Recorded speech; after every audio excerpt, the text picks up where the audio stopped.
बिस्मिल्लाहिर्रहमानिर्रहीम। कैसे dear viewers, उम्मीद करता हूँ कि आप लोग ठीक ठाक और खैर खैरियत से होंगे। डियर व्यूवर्स, आज का जो हमारा लेक्चर है वो है S100B प्रोटीन टेस्ट के हवाले से।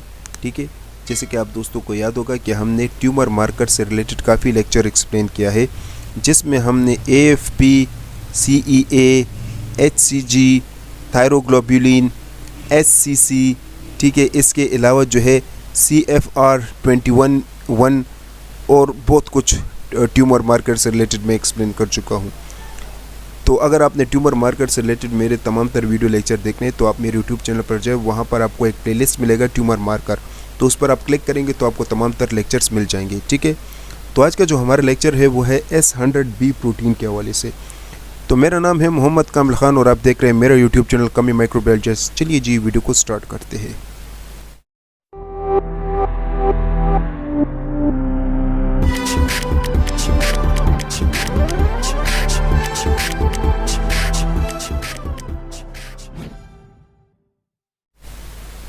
सबसे पहले हम इंट्रोडक्शन पर आते हैं कि S100B प्रोटीन क्या है।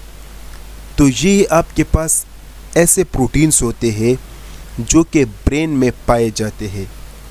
साथ में जो दूसरे टिश्यूज़ होते हैं, ब्रेन में जो दूसरे टिश्यूज़ होते हैं जैसे कि CSF हो गया, तो उसमें भी इस प्रोटीन का ज़्यादा मिकदार पाया जाता है। ये जो प्रोटीन होता है ये दरअसल आपके पास जो नर्व सेल्स होते हैं, जिसको गैलील सेल्स यानी नर्व सेल्स के मुख्तलिफ सेल्स होते हैं, उसमें एक सेल होता है जिसको हम गैलील सेल्स कहते हैं। तो वो सेल्स क्या करते हैं, इन प्रोटीन्स को बनाते हैं। ये जो S100B प्रोटीन होता है ये आपके पास S100 फैमिली के साथ ताल्लुक़ रखता है।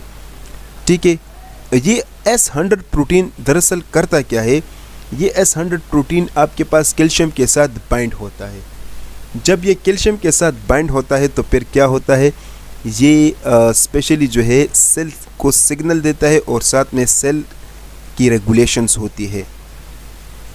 नेक्स्ट, इस S100B की मदद से हमें क्या पता चलता है, तो इस S100B की मदद से हमें बायोमार्कर यानी इससे हमें ट्यूमर का पता चलता है कि ब्लड ट्यूमर है या बॉडी में कोई ट्यूमर तो नहीं है या कोई कैंसर तो नहीं है, तो इससे हमें ये पता चलता है।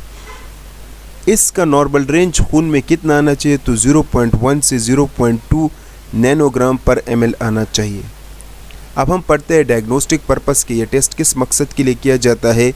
तो इस टेस्ट की मदद से हमें TBI और स्ट्रोक का पता चलता है। TBI मतलब ट्रॉमेटिक ब्रेन इंजरी, और साथ में ब्रेन में जब कोई चोट लगता है तो उससे हमें इसके लेवल का पता चलता है कि ये ज़्यादा है या कम। इस टेस्ट की मदद से हमें ट्रीटमेंट यानी जो ट्रीटमेंट हम प्रोवाइड करते हैं उसका भी पता चलता है कि आया जो ट्रीटमेंट हमने दिया है वो अपना काम कर रहा है या नहीं। इस टेस्ट की मदद से हमें न्यूरॉन इन्फ्लेमेशन का भी पता चलता है कि न्यूरॉन में कोई इन्फ्लेमेशन तो नहीं है। साथ में हमें ब्रेन ट्यूमर का भी पता चलता है कि ब्रेन में कोई कैंसर तो नहीं है।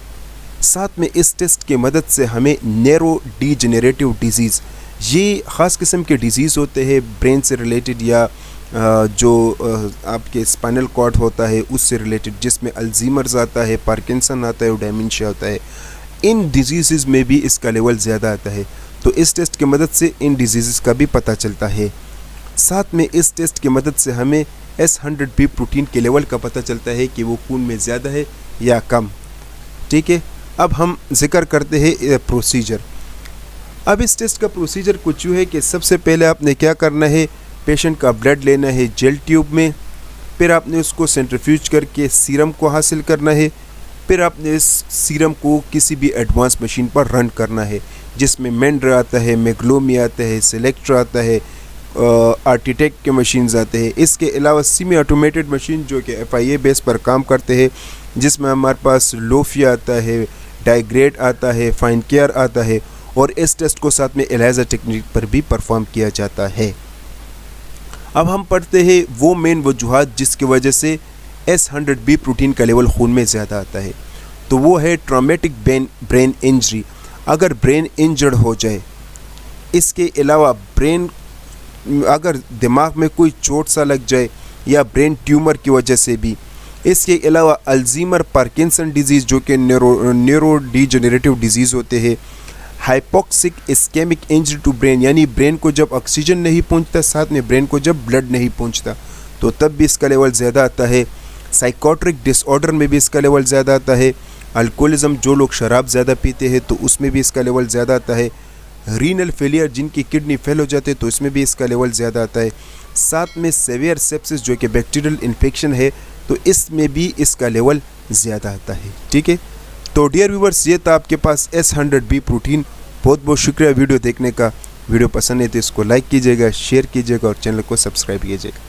तब तक के लिए इतना ही, अपना ख्याल रखिएगा। अल्लाह।